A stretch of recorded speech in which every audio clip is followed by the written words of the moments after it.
Yan, tuloy natin yung paggawa natin dito sa understair storage, no, mga bahay. Bumili na nga pala tayo nung ating gagamitin na ball bearing drawer slide, itong full extension. Ito rin yung ginamit natin doon sa kabila nung kila Mami, itong Sistema yung brand niya. Nabili ko to sa BDL sa furniture supply na binibilang ko dito sa Angeles, no. Yan. Bali ang size niya is 24 inches. Ito, yan. 24 inches. Ang price nito 300 ang isa. Yan, itong 24. Mas mura yung mas maiksi dito. Yan, habang umiiksi, nagmumura siya syempre. Yan. So, install muna natin to dito. Siguro dito ito lalagyan natin to ng 4, syempre itong pinakamalaki. Tapos dito siguro 4 din or 3. Tapos doon isang set lang yung sa pinakamaliit. Magaan lang naman yan. Uunahin natin siyang lagyan ng drawer slide bago natin buuin yung ano niya rito, yung frame ng shelves niya. Tapos yung takip niya dito sa gilid. Para pagka nagawa natin yon, sasalpak na lang tayo. Okay na siya, di ba? So, yun na muna yung gagawin natin. Lagyan muna natin siya ng mga drawer slide. Yan, so bago yung shoutout muna tayo, no? May mga ilang shoutout lang tayo dito. Shoutout nga pala kay Nico Rabisura ng Dea Clark. Yan, tagay dito siya sa Dea Clark. Magpapa-shoutout siya. Yun, shoutout sa'yo, Nico. Yun din shoutout kay Solo House Builder. Follow niyo siya o subscribe niyo sa kanyang YouTube channel. At search niyo yung Solo House Builder. At subaybayan niyo yung journey niya sa pagbuo niya ng kanyang bahay. Literal na solo lang siyang gumagawa. Panurin niyo yung mga videos niya. Sabi niya, natututo lang siya o pinag-aaralan niya lang gamit din yung YouTube sa panunod ng YouTube ng mga tutorial. At yun, isa rin siya sa mga sumusubaybay sa atin. Kaya supportahan niyo rin yung kanyang channel, si Solo House Builder. Tapos nagpapa-shoutout nga pala uli sila Andoy Fernando at saka si Adan A. Vlog. Yan. Shoutout din kay Super Pogi. Napaka-pogi siguro to kasi super eh. Ganun din, shoutout kay Abs Calleja. Tsaka kay Project Food PH. Tsaka kay panghuli, si shoutout kay Aaron Anunciacion ng Daung Mabalacat. Yun, kapangalan ko na siya. Talugan ko pa. Yan, shoutout sa inyo lahat, boss. So, tuloy na natin yung paggawa natin dito.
Yan. Bago natin pagpatuloy yung paggawa dito, ito na yung last, yung maliit. Gusto ko lang muna pakita. Kasi dati may nagtatanong doon sa huling ginawa natin doon sa understair storage natin sa kabila, kila Ma'am May. May nagtanong paano daw kinukuha yung angle cut nito, yung degree niya. Eh wala naman sa 45 degree yan. So, hindi siya pwedeng gamitan ng eskwala, di ba? Yan. So, ko lang pakita kung paano to ginagawa para sa iyo to, boss. Nakalimutan ko yung pangalan mo. Sana nanonood ka para natutunan mo to kung paano natin to kinuha. Itong mga angle cut na to. Kasi kung titingnan nyo, wala siya sa 45, di ba? Tingnan nyo yung cut na yan. Yan. Pero nakukuha natin siya. Hindi na natin siya ginamitan ng eskwala. Ulitin ko para ito dun sa mga hindi nakakaalam. Yung mga alam na ito, syempre hindi na para sa inyo to. Yan. Tatanggalin lang muna natin to. Bali ganito lang yan. Actually, simple-simple lang to ginagawa. Kung ano yung kapal na ilalagay nyo sa frame, yun din gagamitin yung sukatan. So ito, isasandal nyo lang to dito. I-flat nyo lang siya dito sa magkabilaan sa gilid. Tapos, guhitan nyo ng lapis dito. Yan. Tapos, ganun din sa kabila. Ganun din sa kabila. Guhitan nyo din ng lapis. Sabi yung lapis ko. Yan. So, bali ganito siya. Ito yung isang 3/4 na plyboard. Tapos ito yung kabila. So, kung saan sila nagtatagpo, yung mga dalawang dulo nila, dito nyo lang ang kukunin, yung angle. Bali yan yung angle nila. Tulad nitong kinat natin. Ayan o. So, pag ginanyan nyo yung plywood nyo, o yung plyboard nyo, guhitan nyo lang siya dito. Halimbawa, ginuhitan ko to dito. Tapos ito dito sa pinaka, niya, sulok o yung kilikili niya, guhitan nyo lang yan. Tapos, pinaliktad nyo yan. Bali, ito yung guhit nyo ko sa outside, dito yung sa inside, sa loob. Pagsasalubungin nyo lang sila. Sasalubungin nyo lang. Yun. Bali, makukuha nyo na yung angle niya. Yan. So, bali ganun lang kadali yun, no, mga kabahay. Ganun natin kinuha yung angle na yan. Halimbawa, kahit anong lapad na gagamitin nyo, pwede yan. Halimbawa, ito yung gagawin kong angle. Yan. Dito ko siya guguhitan. Tapos, sasalubungin ko siya nito. Sasalubungin ko siya ng ganyan. Halimbawa, ganyan. So, yung angle niya, dito ko kukunin. Tsaka dito, sa dulo niya. Yan ang angle niya. Bale. So, pag kinat ko to, tapos kinat ko rin ito, makukuha na yung tamang angle niya, di ba? Yan. So, bali ganun lang yan. Sana nakuha nyo. Okay, tuloy na natin to. Tapos, sasalpak na natin. Magpe-framing na tayo sa harap. Tapos, liston. Tapos, okay na.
Yun o, natapos din natin. Yan. Bali, varnish na lang yung kulang yan. Pagka, ano. Bali, kamukha lang siya nung doon sa kabila, yung kila Ma'am May. Yan, medyo maliit lang itong version na to. Kasi nga doon sagad yung kila Ma'am May doon. Mas malaki. So, mas maliit ito. 60 centimeters lang yung sukat nitong bawat ano niya. Drawer niya. Tingnan natin sa loob. Yan, bali ganito yung itsura niya sa side. Meron siyang 3 layer dito. Tapos, 2 layer naman dito. Yan. Yan, 2 layer.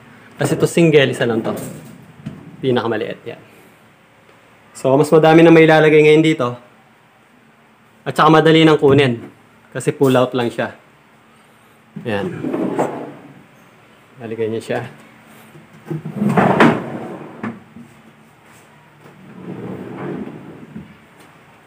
Tingnan natin sa side.